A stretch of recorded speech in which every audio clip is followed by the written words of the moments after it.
Hello and welcome. We are thrilled you have joined us for the American Counseling Association's second Color Me Brave discussion, Equity, from Buzzword to Action. We are excited to be joined by ACA members and licensed professional counselors, Dr. Monica Band, Ms. Sanika Arrington, and Dr. John Harachan. I'm very happy to have them introduce themselves in just a moment. But before I do so, let me share a little bit more about ACA, our BIPOC mental health campaign, and the purpose for today's event. My name is Katrina Lee. I am the public affairs strategist here at ACA. And for those of you who are not that familiar with ACA, it is the largest professional home for counselors with more than 57,000 members. And it is strongly committed to ensuring culturally and ethically practices that support those who want to use counseling services. Our BIPOC mental health campaign was created to highlight the unique mental health needs of BIPOC communities, those that are oppressed or have been historically disenfranchised. Our purpose today is to bravely discuss inequity and how we all can work towards a more equitable society. You can learn more about ACA and our campaigns at counseling.org. We do have some quick housekeeping information. So we do have a chat monitor in the chat, observing the conversation and the questions that are popping up. So if time allows, we will answer a question or two, but we do have a packed schedule. So if you have any questions that have not been answered, please feel free to email media@counseling.org after this discussion. And I would be remiss if I did not introduce the vibrant Mr. Billy Sanders, who will be doing our ASL interpretation for today. Dr. Van, Ms. Arrington, and Dr. Harachan, thank you all so much for being here and lending your expertise so that we all can talk about how we can move from equity being more than just a buzzword. Dr. Ban, let's start with you. Could you introduce yourself and just share a little bit about your role as a licensed professional counselor? Absolutely. And before I begin, I have to thank you all for being here. And I know how valuable folks' time are. So thank you for extending some of your time with us and listening to us as we talk through some really much needed critical discussion about BIPOC mental health. My name is Monica Band, and I'm an owner of a wonderful group practice of like-minded healers and professionals here in DC and licensed also in Virginia as well. I'm a clinical supervisor, and I do spend a lot of my time working with folks through trauma as an EMDR trained specialist here, and really focus largely on our AAPI community as well. So shout out to my community, as well as all the wonderful folks I have the privilege of working with. Thank you. Awesome. Thank you, Dr. Ban, for being here. Ms. Sanika Arrington, please introduce yourself. Thank you. Good afternoon, everyone. My name is Sanika Arrington. I appreciate the opportunity to be on this panel today. I am located here in Pocatello, Idaho, where I'm the clinical director of Gateway Counseling. I'm a doctoral candidate at Idaho State University, where I get the awesome pleasure to work with master's level counselor trainees. I've been a counselor, licensed professional counselor, for about 11 years. I've been working with clients experiencing homelessness and poverty for about 30 years. And so this is a wonderful opportunity, and I'm so excited to be here today. So thank you for having me, ACA. Of course. Dr. Harachan, over to you. All right. Well, first of all, thanks to ACA for allowing us the opportunity to share this space again.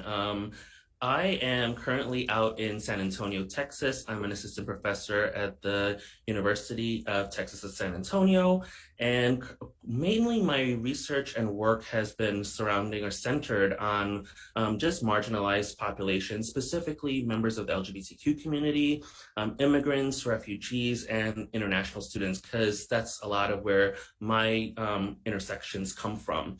So really part of me in that space, but also my clinical focus has been specifically in the college population, college university counseling community, and also just community mental health as well. So with that, I'll throw it back over to you and get this conversation started. Awesome, awesome. As you can hear, we are definitely we are in for a treat. We definitely have some very, very learned ACA members and licensed professional counselors talking to us today about equity. So before we get started, I just wanted to make sure we level set to make sure that our viewers know exactly what we are discussing today, because equity does not mean equality. Equality means each individual or group of people are given the same resources and opportunity. Equity recognizes that each person has different circumstances and allocates the exact resources and opportunities needed to reach an equal outcome. So, Dr. Ben, with this in mind, what would you say are some of the most pressing issues related to equity in mental health care, and more specifically, the counseling profession? Okay, so this is a wonderful question. I think the first thing that comes to mind is access. Access is the key for me. The first thing that comes to mind is Medicare reimbursement. American Counseling Association has been working really hard with licensed professional counselors to be able to receive Medicare reimbursement for clients. I mean, we're talking over 43 million Americans, at least 10 million Americans who identify as disabled, and you're talking about an entire population, particularly those in rural areas, that don't get the opportunity or the access to receive care from licensed professional counselors. So that's the first. And I think this speaks to a larger economical concern when it comes to healthcare. And not to go too far on a tangent, but certainly when our healthcare and our insurance is associated with employment, and a lot of the blocks we're talking about are immigrants who are undocumented or who do not receive benefits from their employer. This is a concern when it comes to access of mental health care and receiving affordable mental health care. The next part that I want to talk about is more so to do with our own profession as counselors. We're talking about the Interstate Compact, right? The American Counseling Association has put together a counseling compact. And if you're not familiar with that, I really encourage you to go visit their website, because what that has to do with is portability across state lines for us as licensed professional counselors to be able to more easily be able to reach new clients, right? All about access. The next one are sort of plugs close to my heart that I hope you all, as licensed professional counselors, students, and those folks who are watching, keep an eye out on. They just came out in 2021. And what I'm talking about is the Therapeutic Fraud Prevention Act of 2021. And if you ever want to look it up, HR 4146, okay? And that has a lot to do with banning the practice for-profit conversion therapy. And so I want you all to consider the unethical practice, the harmful practice of conversion therapy, to be sure that you take a look at that and advocate for our clients who aren't at the table or at in making these decisions. The final one, of course, is Teaching Asian Pacific American History Act. If you want to look it up, HR 2283, and that will allow our younger folks, to be able to taught access to history, to knowledge that is going to be important to create visibility. Socially responsive mental health care, right? Also negative perceptions of mental illness, the historical context around treatment among BIPOC, including experiences of dehumanization, oppression, violence, right? There's really an overall lack of trust in mental health care, which is age old, and in the counseling profession. And that's due to oftentimes a mislabeling of presenting issues, not really understanding what's going on culturally. And that in turn contributes to an inequitable system and make minoritized individuals more apprehensive to seek services. I love that. Now, Dr. Harrichan, you're going to have a good time trying to follow these two about this. So could you put a fine point on this question for us? What are some of the current, pressing issues related to equity? So I think something that we as a community, a counseling community, I think it's difficult for us to maybe hear this or to accept the reality is that we are still, I believe, in our learning stage of what this should look like. And as much as we would like it to have not been that way, and we would have said that we have moved past that, that's just, I think, our reality. And I think it is easier for us to make change or to invest energies if we could acknowledge the fact that we are at a starting point still, you know? So that's one thing. Another thing that I want to just emphasize too is in regards to equity, we also need to acknowledge the fact that a lot of how our systems have been put in place have been done by institutions and peoples who do not look like us, who do not sound like us, who do not experience the same sorts of inequities that we as a BIPOC community have and continue to experience. And as a result, and that comes with like power and privilege, obviously, but I think that is also another really key point for us to note so that we start to as Ms. Arrington shared about culturally responsive practices.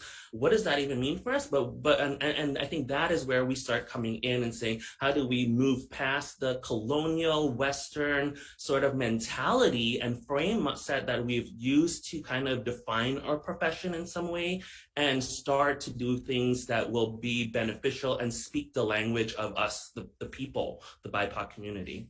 That's amazing. That is amazing. Thank you. That was a really nice fine point you put on that, for sure. So a study of selected states and cities with data on COVID-19 deaths by race and ethnicity showed that 34% of deaths were among non-Hispanic Black people, though this group accounts for only 12% of the total US population. The numbers are equally sobering for other BIPOC communities. Ms. Arrington, from your experience and even observation, how do some of the current disparities in our healthcare system affect mental health? Yeah, these disparities have the potential to develop, and counselors know, develop feelings of helplessness, hopelessness, as well as exacerbate other symptoms of depression and anxiety. Based on what I've observed, it also yields unrealistic expectations within systems meant to oppress. For example, a man experiencing homelessness being required to complete a treatment program with little to no access to resources that will accommodate his basic needs, and then documenting resistance when he's unable to comply, right? So when there's a lack of prioritization of interdisciplinary partnerships to exercise culturally responsive care and to form treatment teams to treat the whole person, minoritized individuals are greatly affected. And so improving access to care, improving the quality of care would really eliminate those mental health care disparities. And research shows that if we operationalize that improvement through establishing a more diverse mental health workforce and supplying more provider patient education, we can eliminate those disparities in that way as well. Oh, nice, nice. Very, very well spoken, Ms. Arrington. Dr. Harrichan, what is your perspective about the current disparities that are affecting or its impact on mental health? Yeah, so I just wanted to share a kind of a quote or maybe a revision of a quote by Dr. Arredondo and her colleagues. And they wrote that the pandemic of white racism and white supremacy is the beating heart of the resistant behavioral, emotional, psychological injustices and racial tensions that we experience in the US. And I think a lot of what we continue to experience today is a direct result of what they shared, racism, white supremacy. And I think there was an article by Hoffman and colleagues in 2016 that showed that a lot of residents, medical students who were in residency, as well as the lay community, had believed that Black individuals are much more tolerant to pain, and I think that continues to get perpetuated at some level. And as a result of that, I think we experience these disparities or discrepancies where, or whether it be people within the mental health community or just within the community in general, kind of have these beliefs or biases that are unfounded, that are not based on science. And because of that, we end up invalidating the lived experiences of our people or communities. And so I think that's one thing for us to be mindful of, and to check ourselves frequently as a result of that, the biases that we hold. Another big thing that I think that contributes to this is in regards to what we refer to as the social determinants of health, or in terms of mental health specifically. And those are just the things that, such as basic necessities that we, again, in regards to the first question of access, right? We don't have access to these, and specifically for our marginalized, minoritized communities, this becomes a pressing concern. And when we couple that with the mistrust that we have for mental health or just treatment in general, then we end up experiencing the situation where people will go without seeking help to the very end of their wits' end. And it's just when it might be unfortunately too late that is when we end up receiving insight as to, yes, this person has done something that is that hurts their community, that hurts themselves, their families, or then we are at a place where it's very little that we might be able to do with as a profession, you know? So, and I think for us is to be aware of that and find ways to then speak into that community so that it's now our responsibility to go about earning that trust. You know, and that's challenging in and of itself, because I think we as a society have created the distrust as it is. But I think we as a profession in counseling are uniquely positioned to do that work. You know, and so I think that that's something that I see as a challenge, but as an opportunity for us to counter the narrative that we experience as a result of the injustices that are in our society. Oh, I love it. Love it, Dr. Harrichan. Love it, love it, love it. Dr. Ben, I know you're just ready to jump in, so go ahead. I really have to just echo the sentiments of Dr. Harrichan and future Dr. Arrington, because I really do think the disparities reflect the intergenerational traumatic nature of the populations we're speaking to. We've mentioned distrust a few times, and I can't press this thought enough that just didn't happen by coincidence. And so when you think systemically and you wonder, why is that the case, right? As we're talking about now critically, yes, it's about access in the immediate, but what we're talking about is an erosion of trust over time. And it also speaks to the diasporic nature of what immigrants have experienced and refugees have experienced in coming to this country, wanting, asking, and needing help in various forms, right, outside of our own profession here, and by these authority figures or those folks in power, have been rejected or not received or have been marginalized and excluded. And so, no, it wasn't just created by us. It's not our responsibility solely as counselors, but to the point of community and connection and sort of where is our place then in the solution finding. I think counselors, to Dr. Harrichan's phrase, are well positioned, uniquely positioned to be that bridge. The last thing that I want to make sure that I share is that, you know, NAMI, in relation to our API community as well as others, talks about how there's this resiliency factor, for lack of a better word, when we experience community and belongingness, which is a basic human need for all of us. But when you're talking about how the marginalized folks, BIPOC communities have been fractured and have been separated and have been displaced, you're beginning to form a more holistic picture of how these disparities begin to erode, to use that word again, the belongingness of our communities. And that has everything to do with our ability to ask for help, to feel safe, both emotionally and physically. And I think that's something that needs to be addressed by all counselors coming into this space, is to better understand how one's physical presence and generationally over time has been affected, and know that a client, when they come in, you're not just sitting directly in front of them, you're sitting with all of this, right? That's right. Good, good, good. You mentioned NAMI. NAMI has a lot of great information, data, resources. And according to them, only 1 in 3 Black Americans who needed mental health care are able to actually receive it. And nearly 1 out of 2 Asian Americans will have difficulty accessing mental health treatment because they do not speak English or cannot find services that meet their language needs. I'm coming back to you, Dr. Ban. What is needed to ensure that every individual receives the same high quality mental health care, regardless of race or ethnicity?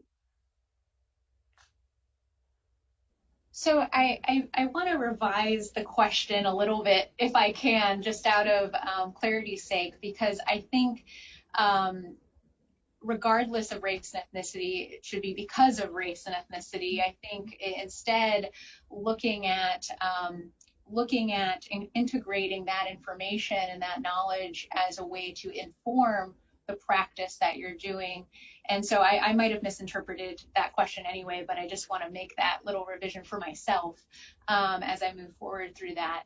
You know, I think it's twofold. I think for us as professionals, and particularly the educators who are listening, or perhaps the students, we need to be able to share the profession that is viable, that we're proud to be counselors, and that these are what counselors look like, right? I think that's important from a career development perspective.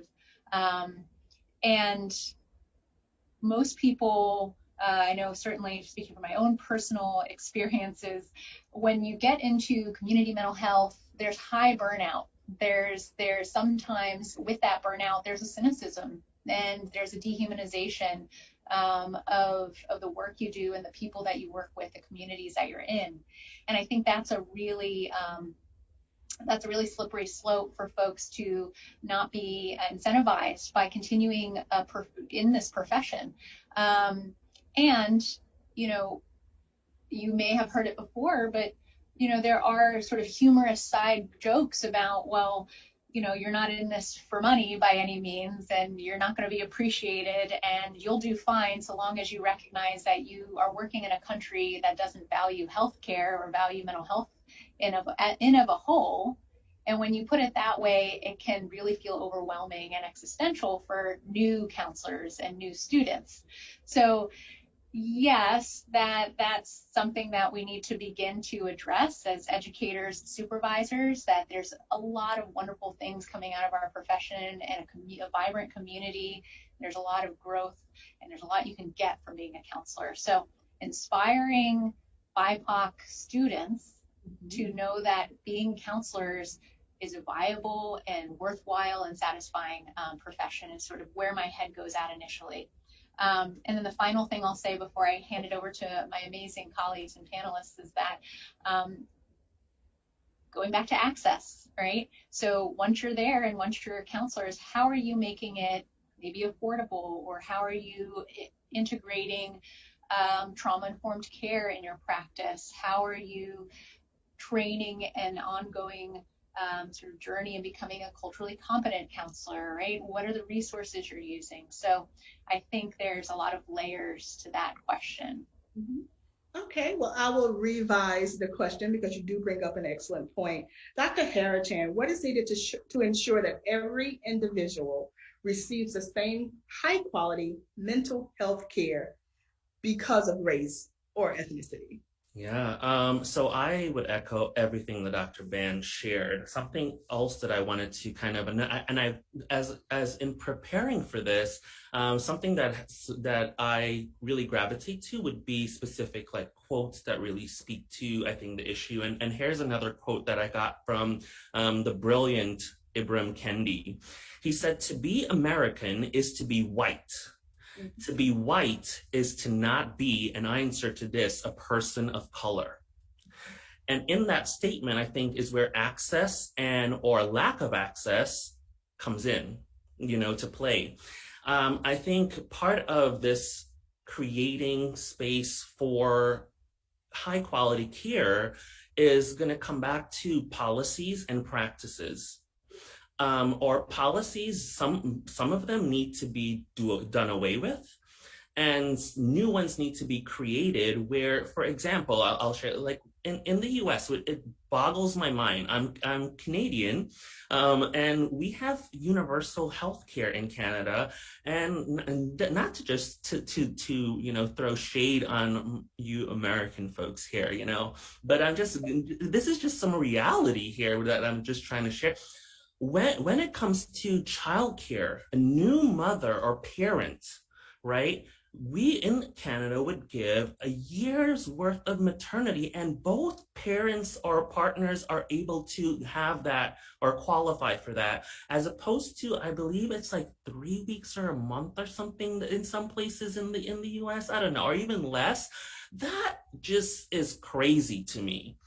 So here we have at the base at that level, from birth, right? As to if we can change policies and practices that honor and value community, as Dr. Ben shared, family community, right? And that kind of starts to create the space where we begin to honor our lived experience, right? So that's one thing, and the other thing too is, as an educator, I think it's important. A responsibility is placed on us as supervisors, as educators, to raise the awareness to what the policies are that continue to marginalize and minoritize.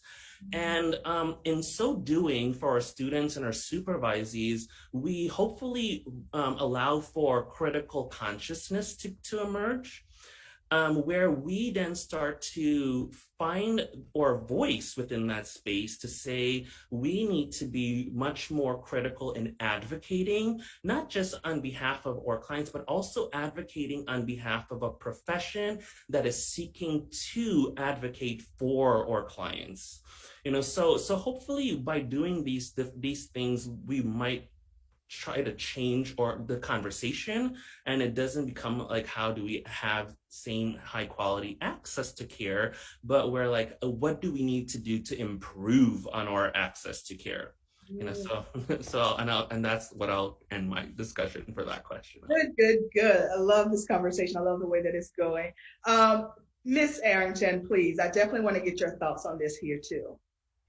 Katrina, what stood out for me was the beginning of that question: what is needed to ensure that every individual receives the same high quality mental health care? Every individual needs to care. Ooh. I know, that's just so deep, right? That was super deep.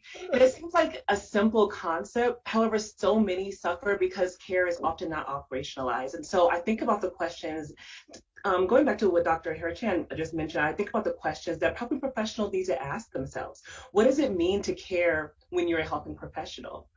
What do I need to do to ensure that no one is left behind and everyone receives quality care? And lastly, what am I doing that preserves this supremacist narrative and perpetuates a supremacist ideology and system? Right? And bringing up questions like these can cause discomfort, of course, and that's important to recognize and work through. And here's another perspective, and I love this because Dr. Harichan is coming with the quotes, Dr. Ben is coming with the statistics, and I have all the field stories. So here we go. Here we are. So I used to work in a hospital overnight, 10 hours every night. And during the training, before you move into that role, we reviewed the necessary steps to obtain a translator when needed. However, what I witnessed were fatigued workers who did not want to take the extra steps when necessary to understand and subsequently provide those services, because it's a lot of work to obtain a translator in real time when a client is in front of you. So instead, those patients were turned away because of their inability to maintain the American communication standard. Why do I bring that up? Because perpetuating a supremacist ideology is not always met with malice. Mm-hmm. Sometimes it's met with a lack of care and consideration for others, especially when going the extra mile is to one's detriment. I don't feel like doing it. I'm too tired. It's too late. I've done this before and I don't feel like doing it now, right? So that's where that mindfulness, reflexivity, flexibility comes into play. Real introspective work that impacts interpersonal relationships and ensures that everyone receives the same quality of care. Oh, you guys are definitely bringing it today. I'm loving this conversation. Piggybacking off of some of what you all have just shared, multicultural counseling competencies, which were adopted by ACA in 1992, were a stepping stone towards recognizing the unique needs of BIPOC communities. But is cultural competency training enough to ensure that professional counselors treat all clients effectively and ethically? Dr. Harachan, you first. I think the easy answer is no. No, no, no. I don't know how many different ways to say that, but no. We sometimes, to our detriment, kind of equate cultural competence to being clinically effective, and that is not the case. No two counselors are created equal. That's one thing, but that also kind of like captures the unique differences that we each within the community as BIPOC members that we each bring into the space, that we then could provide that bridge that Dr. Ban shared to members who come, who might look like me, who might sound like me, whatever, so just kind of recognizing that as one thing. I think cultural competence is like just at the base level of what we should all be required to know coming into this profession. And as we start from that space, that point, is that then what do we continue to engage in, which would have been our version of professional development that we build on year after year in our pursuit of excellence and care for the clients and communities we serve, right? So I think, so that's one kind of thing in terms of continue being a pursuit, a continuous pursuit that we engage in. I think the other thing is going back to, I think future Dr. Arrington shared about responsive interventions, right? And I think that is another thing where we shift the narrative from looking specifically at a lot of our evidence, what we refer to as evidence-based practices that have been founded on predominantly white community, right? And now seeing how do we need to form new practices that then really serve the people groups that we're catering to, right? So that's another level. I think then from an education standpoint, it's how do we infuse multiculturalism, not just in one course in our master's program and maybe in our doctoral program, but it has to be infused throughout our curriculum, right? Because if we do not do that, I think we minimize the importance of it and its applicability across all levels of the work that we do.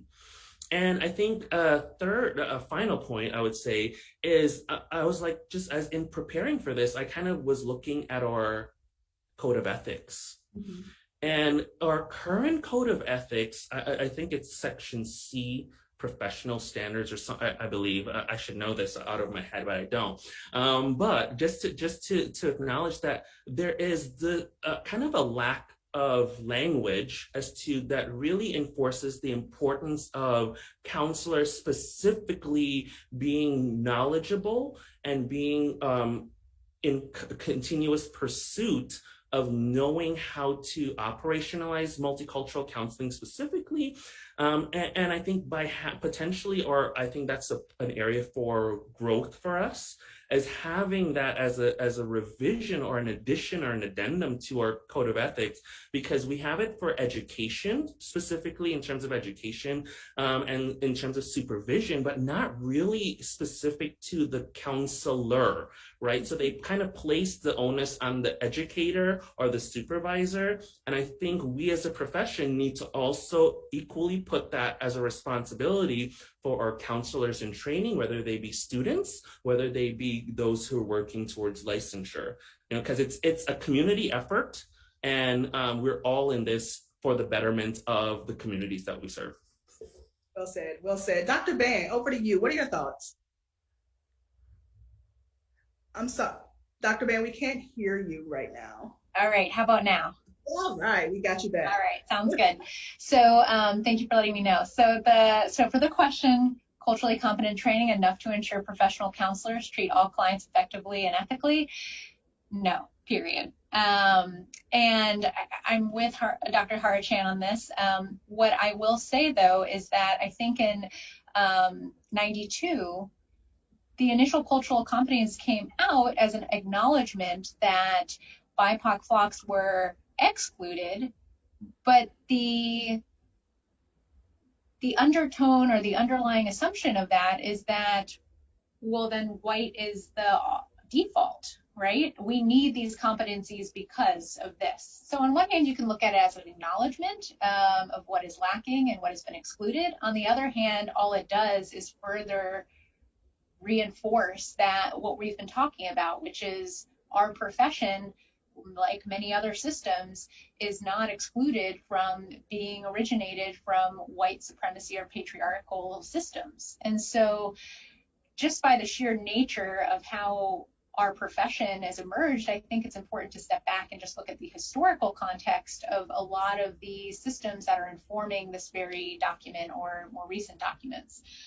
The other part of what stood out to me that Dr. Harachan mentioned was, how do you begin to decolonize everything that you've learned up until this point as a clinician?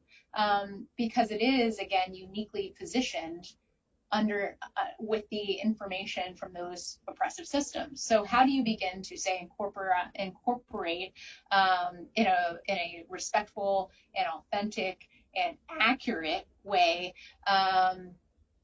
some, say, perhaps mindfulness interventions? How do you begin to do that and incorporate sort of Eastern into Westernized methods of healing, and do that in a way that still is authentic to the essence of that? And I think for myself, what I've witnessed is an ongoing pursuit of being surrounded by flocks who are uniquely and diversely different than myself. So on a very micro level, I think being able to surround yourself not simply with resources or supervisors or otherwise that are different and in their own right, experts in their own capacity. The last thing that I want to mention, though, again, sort of piggybacking off of Dr. Harachan, is this idea that the emphasis on clinicians and their part in this. I can't stress enough. It goes back to the economic piece for me. Access to healthcare is large in part due to insurance companies and providers. Insurance companies and providers want to approve and only will approve evidence-based treatment. And so when evidence-based treatment then is only viewed as or seen as what is observed and objectable, right, through a westernized supremacy lens, then it pinpoints clinicians to have to follow a very rigid structure that is continually oppressing their clients while also helping them receive access to care. Do you see the contradictory nature in that? I'm going to leave you with that because that's a big one in itself. Okay, well, the future Dr. Arrington, you're going to have to come up behind that. What are your thoughts? Oh my gosh, I don't know if I can. So is cultural competency training enough to ensure that professional counselors treat clients effectively? No. Accountability. Yes. That's a word for you. Oftentimes there's a belief and a values conflict that hinder effective multicultural counseling, right? So if competence is the ability to do something successfully or efficiently, then if what I value or if I'm operating in a system that works for me, although it oppresses others, I'm not going to be an effective counselor. And it makes me think of what we're teaching our counselor trainees in school, right? And the role that counselor educators play in this, because it's not just about being competent on the MSJCC components, client counselor awareness, client worldview, and all that. Is how to implement it in these evidence-based practices. So how do I broach the role of culture while building rapport and forming a relationship? How do I keep that the focus, that all of these interventions and these evidence-based practices aren't going to work for every single every single client. So I think inherent in accountability is taking responsibility for one's actions and the actions of others if you're holding others accountable as well. And so along with all the cultural competency training that's out there, we need accountability of ourselves and one another. Love it. Accountability, the word for today. Switching gears just a little bit, in a 2020 Counseling Today article, LPC Tommy Petrozelli states that BIPOC are overrepresented in the criminal justice system as the system overlays race with criminality. Statistics show that over 50% of those incarcerated have mental health concerns. This suggests that rather than receiving treatment for mental illness, BIPOC end up incarcerated because of their symptoms. And in correlation, over the last year, we've seen a brighter spotlight put on instances of racist hate crimes and violence. The future Dr. Arrington, what would you say is the role of professional counselors in supporting clients who are negatively affected by these events?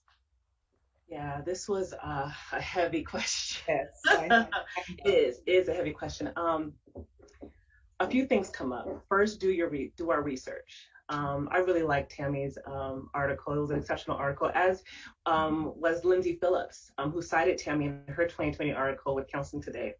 But be willing to research the inequities as it relates to the criminal justice system. Secondly, listen to the victims of these events, because therein lies a problem. They were not heard and they were not seen.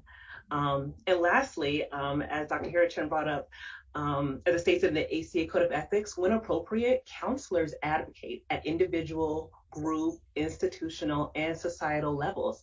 But Sing et al. 2019 took it a step further, and I really like the position that they posed. In that article, they discussed ways to implement the MSJCC, and they also reflected the views of the authors of the 1992 MCC, Multicultural Counseling Competencies. And one of the clear messages they said that they received from those authors was that they viewed themselves not only as advocates, but as human rights activists and social justice change agents. Right? Advocating within and outside the counseling field for social change. So this also goes back to the other question, why cultural competency training is not enough. It's literally a posture that we embody. We are an advocate, we are social justice change agents, we're human rights activists, right? And they also mentioned in that article that from this lens, developing that multicultural and social justice counseling competency doesn't act as an add-on to counseling, but it is rather something that we as counselors embody, and it reminds the profession that this is an integral component of what counseling is at its core. Yes, it is. Dr. Harrington, I see you shaking your head. Go ahead and jump in. As a counseling educator, what are your thoughts? I think it goes back to how we educate, right? How do we educate the future of our profession? A lot of our counselors come out from our programs and they go into practice. That's the bulk of our profession. We have clinicians, and we as an organization, as a profession, need to be catering to this part of our community, right? And that means for us, the education piece is being open to educating them well. And part of that educational process is educating them on the policies, again, and practices that continue to subject BIPOC members to inequitable conditions, especially when we come to the criminal justice system. And I think for us is to have our counselors be more invested, I would say, potentially in partnering with organizations like ACA and engaging in legislative efforts or advocacy efforts, because I think if we remain just, in a sense, part of the profession simply by title and not engage in the other aspect. And legislative advocacy is so important because at the state, at the federal level, all the way down to the local level, it informs what we get to do as counselors. So helping our counselors in practice see that value of becoming involved in advocacy and seeing how we as part of ACA can engage in that process, I think is vitally important. Another thing that I think about is the role that we then play, especially when it comes to policing, right? We've known of our counselors trying in some way, shape, or form, or just mental health professionals trying to break bread, I would say, of sorts with law enforcement. And there's been some sort of movement for I think the positive in some ways, but I think the law enforcement community needs more from us, I think, in terms of us showing up, in terms of us going into those spaces and having not just conversation with them, but showing them that we are here and we're trained to de-escalate situations that they are not able and capable, apparently, of handling, right? And so I think that's another thing that we need to be mindful of in our positionality in that space of what we could do.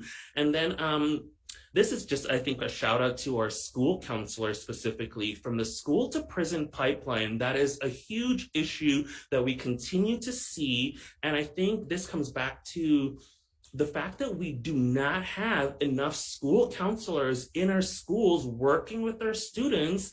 Instead, I've heard of places where there are like upwards of 500 and even more students to a counselor. How do we have that as a reality? I don't know. It boils my blood to just think about that. And I think that if we stop instituting things where we're putting money into then having, I think, like law enforcement professionals in the schools, and instead moving it towards allocating mental health resources for our school counselors to be in those schools, to support our students, to support their families, I think that creates a system of change that then hopefully comes down the line where we have less of this sort of an issue where we see BIPOC members overrepresented in our prison system. And with that, I'll throw it to Dr. Beth. Oh, Really good stuff. This is a very visceral question for me, because when I listen to the statistics you just provided, Katrina, and how that suggests that rather than receiving mental health treatment for any illnesses or symptomology, that BIPOC folks end up incarcerated. I'm going to use some strong language just because I feel the heat rise up, but how can we not be talking about capitalism in the way that it exploits people with mental health issues? I mean, we're talking about several layers of historical oppression when it comes to the hospitalization and sort of deinstitutionalization movement.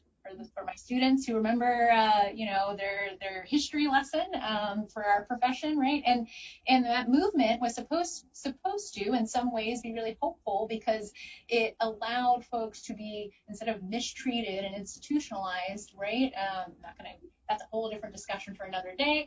To receive some more support from a community basis and from a residential perspective. Yeah.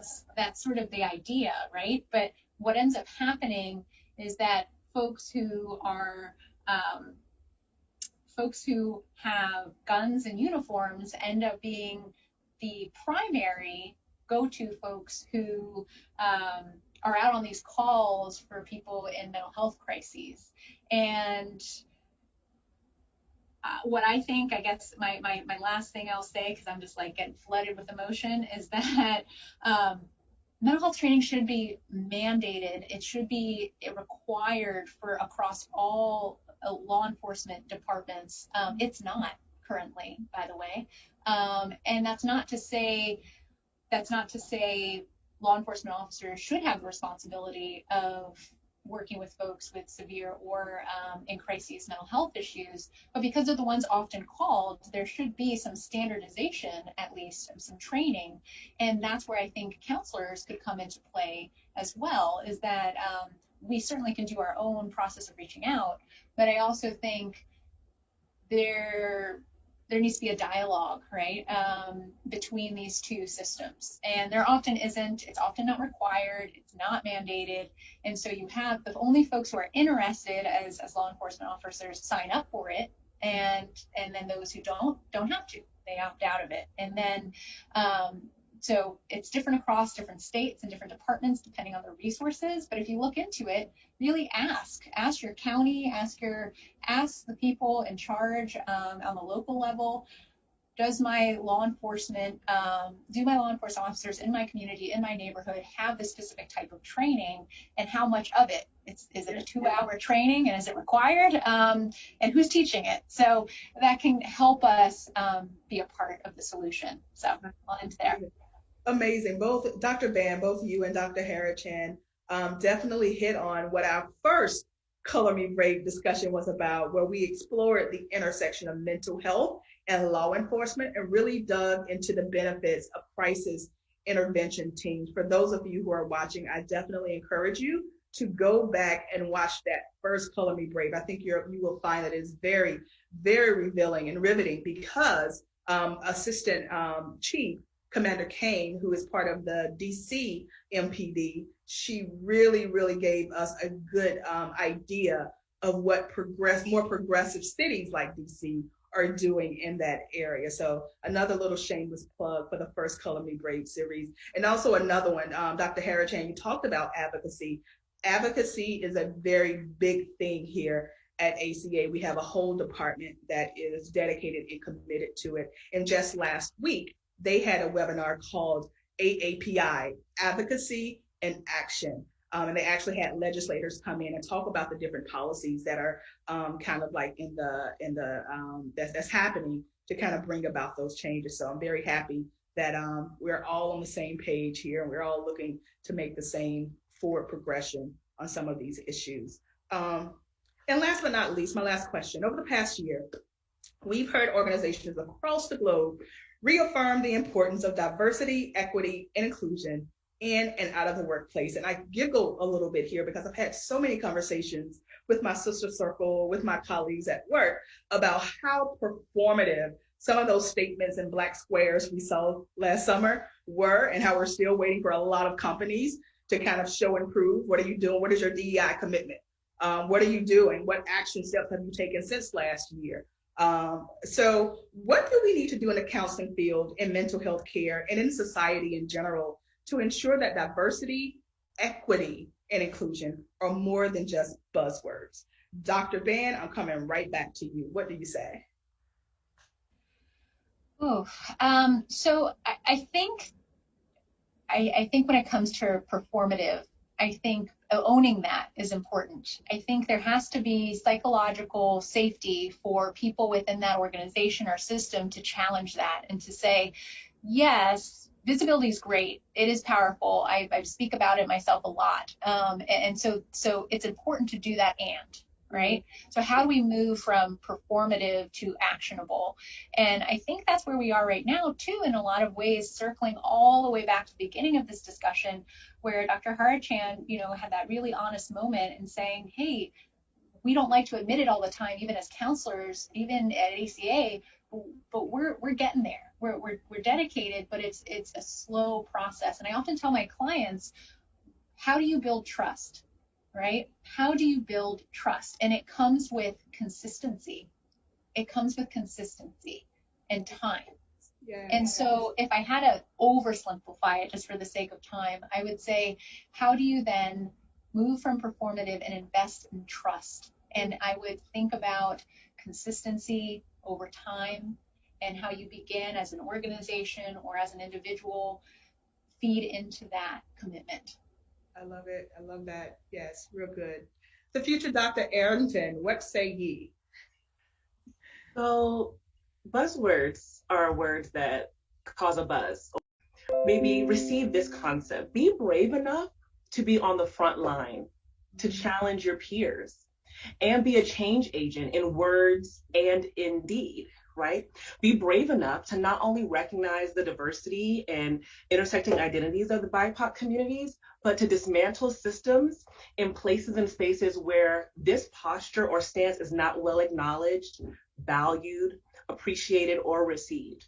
And that type of bravery ensures that diversity, equity, inclusion are more than just buzzwords.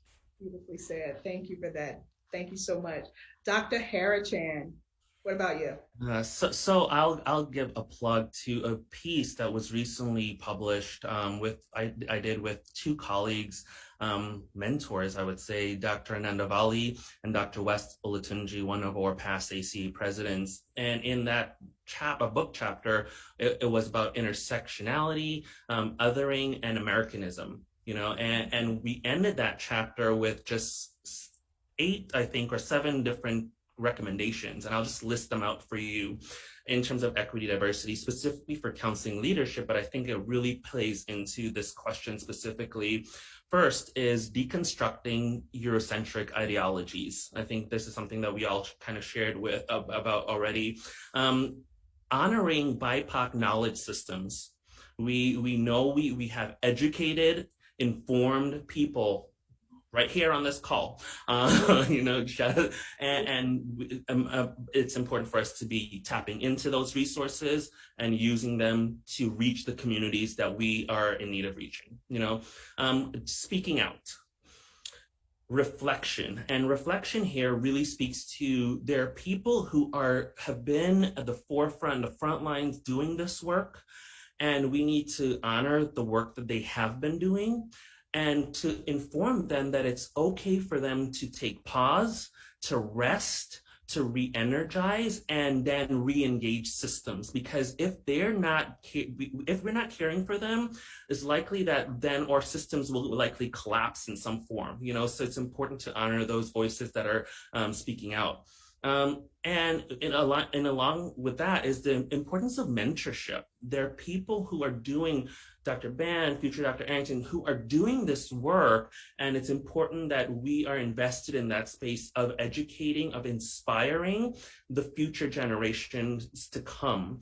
And along with that is what we refer to as community cultural wealth. And we spoke about the importance of community, where we come together and find support from each other through networking, through just almost like being a family of sorts, right? So tapping into that, we share a lot of resources that we sometimes get siloed into, but knowing if we come together, it's the networking opportunity of that really allows us to tap into multiple areas and multiple people that then just build a system that then hopefully could in some way, shape, or form sustain itself.